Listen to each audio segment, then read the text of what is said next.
అందరికీ నమస్తే అండి. సో వ్యూహం సినిమా ఎలా ఉంది అని నన్ను చాలామంది అడుగుతున్నారు. వ్యూహం సినిమా ఎలా ఉంది అని నన్ను చాలామంది అడుగుతున్నారు ఈ రివ్యూ చేయమని. యాక్చువల్ నేను ఈరోజు అంత ఖాళీగా లేను. నేను నార్మల్గా సినిమాకి వెళ్దాం రివ్యూ చేద్దాం అనుకున్నా, కానీ నా బాధలు చూస్తున్నారుగా.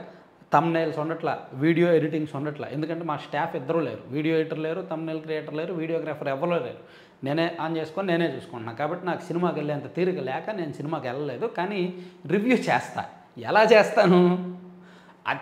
అది వ్యూహం అనే cinema purely YSR Congress party కోసం, వైఎస్ఆర్ కాంగ్రెస్ పార్టీ చేత, వైఎస్ఆర్ కాంగ్రెస్ పార్టీ బడ్జెట్తో, వైఎస్ఆర్ కాంగ్రెస్ పార్టీ ప్రయోజనం కోసం, వైఎస్ఆర్ కాంగ్రెస్ పార్టీకి చెందిన వ్యక్తి తీసిన సినిమా కదా. వారి చేత, వారి కోసం, వారి బడ్జెట్, వారి డబ్బులతో వారి డైరెక్టర్ తీసిన సినిమా. మరి వారి అనుకూల వెబ్సైట్లోనే రివ్యూ చూద్దాం.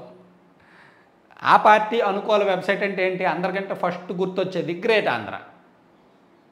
Great Andhra first YSR Congress party అనుకూల వెబ్సైట్ అంటే గ్రేట్ ఆంధ్ర. సో గ్రేట్ ఆంధ్రలోనే రివ్యూ రాశారు, ఆ సినిమా రివ్యూ. అదే మనం చదువుకుందాం సరదాగా ఏమి రాశారు అనేది. ఎందుకంటే సినిమాల రివ్యూలు రాయడంలో ఎంతైనా గ్రేట్ ఆంధ్ర బాగుంటుంది. గ్రేట్ ఆంధ్ర సినిమాల రివ్యూస్ బాగా రాస్తారని అందరూ అంటారు. మరి ఎంతవరకు నాకు తెలియదు, కానీ చూద్దాం. సో వీళ్ళు ఈ వ్యూహం సినిమా రివ్యూ ఏం రాశారో చూద్దాం. నాకేం సంబంధం లేదు, గ్రేట్ ఆంధ్ర వాళ్ళు రాసిందే నేను చూపిస్తున్నా. వ్యూహం అయ్యో 1.5 వేసారే 1.5 వేసారండో. నాకేం సంబంధం లేదు, నేను కాదు. ఇది గ్రేట్ ఆంధ్ర. గ్రేట్ ఆంధ్ర అనేది ప్యూర్లీ వైఎస్ఆర్ కాంగ్రెస్ పార్టీకి సంబంధించిన వెబ్సైటు.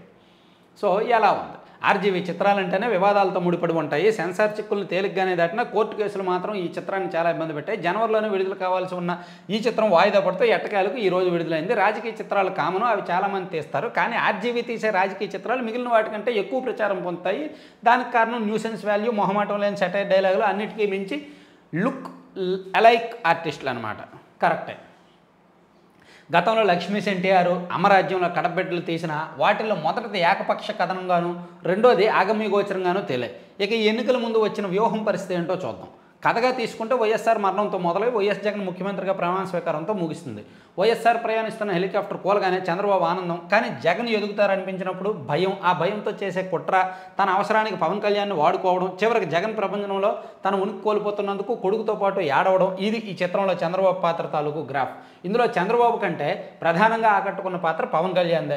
ఒక అమాయక చక్రవర్తిలాగా తన గురించి తాను అతిగా ఊహించుకునే తెలివి తక్కువ వాళ్ళలాగా చిత్రీకరించాడు పవన్. ఒక రకంగా చూస్తే గతంలో పవర్ స్టార్ పేరుతో ఆర్జీవీ తీసిన ఓటీటీ చిత్రానికి ఈ క్యారెక్టర్ కొనసాగింపులా ఉంది.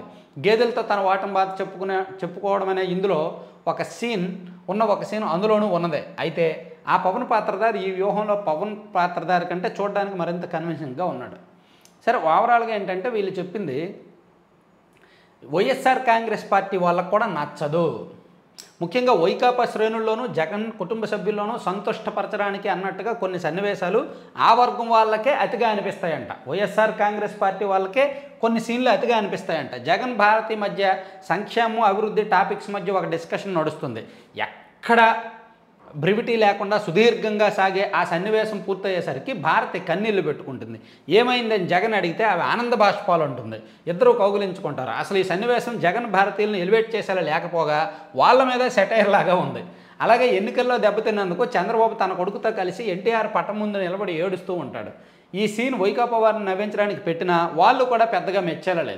జగన్గా నటించిన అజ్మల్ గతంలో అమరాజ్యంలో కడబెట్టలో కనిపించిన అతనే. జగన్ బాడీ లాంగ్వేజ్ పూర్తిగా అవపాసన పెట్టాడు, కానీ చంద్రబాబు పాత్ర లాంటి లుక్ అలైక్ మాత్రం సరికాదు. సో మొత్తంగా చూసుకుంటే యాత్ర 2 చూసిందే కనుక అసలు ఈ కథంతా జగన్ ముఖ్యమంత్రి అయ్యాక చంద్రబాబుని ఎలా ట్రీట్ చేశాడు అనే దాని మీద ఆసక్తి ఎక్కువగా ఉంటుంది. బహుశా అది శపథంలో చూపిస్తారేమో. ప్రత్యర్థులందరికీ విషాదభరిత చిత్రవాదగాను అనిపించడంలో వైసీపీ అభిమానులకు వినోదభరిత రాజకీయ చిత్రంగానూ ఉంటుందంట. ఒళ్ళు మంటగా టీడీపీ జనసేన వాటికి ఒళ్ళు మంటగా ఉంటుందంట. యాక్చువల్లీ గ్రేట్ ఆంధ్ర వాళ్ళు రాయాల్సింది రాయల. నిజానికి వీళ్ళు 1.5 రేటింగ్ ఇచ్చినప్పుడు, వీళ్ళు ఇచ్చిన రేటింగే ఎంత తక్కువ ఇచ్చినప్పుడు ఎందుకు ఇంత తక్కువ ఇచ్చారు అనేది దీనిలో నెగిటివ్స్ రాయాలి. కానీ నెగిటివ్స్ రాస్తే మళ్ళీ ఎక్కడ వీళ్ళకి వచ్చిన కూలీ ఆగిపోద్దేమో, పార్టీ నుంచి ఏమైనా చివాట్లు పడతాయేమోనని చెప్పి అలా జాగ్రత్తగా రాసుకెళ్ళిపోయారు. యాక్చువల్లీ గ్రేట్ ఆంధ్రలో రాయాలంటే చాలా నెగిటివ్స్ రాయొచ్చు. సాక్షిలో చదువుదామా రివ్యూ ఎలా రాశారో? 5కు 10 మార్కులు వేస్తారు. 10కి 20 మార్కులు వేస్తారు, 100కి 150 మార్కులు వేస్తారు. అందుకే సాక్షిలో మనం చదవక్కర్లా, సాక్షిలో కూడా రివ్యూ రాశారు. సో ఇది అంటే ఓవరాల్గా చెప్పుకోవడం ఏంటంటే, ఆ సినిమా పోనీ చూసిన వాళ్ళని అడుగుదామన్నా ఎలా ఉంది సినిమా అని అడుగుదామన్నా ఎవరు చూడలేదు. అంటే ఆ సినిమాకి వెళ్ళడానికి ఎవరు సాహసించట్లా.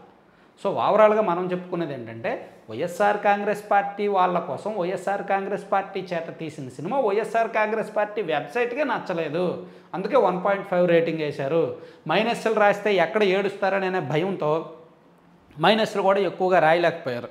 ఏదో అలా సోసోగా అలా పైన టచ్ ఇచ్చేసి వదిలేశారన్నమాట. Thank you.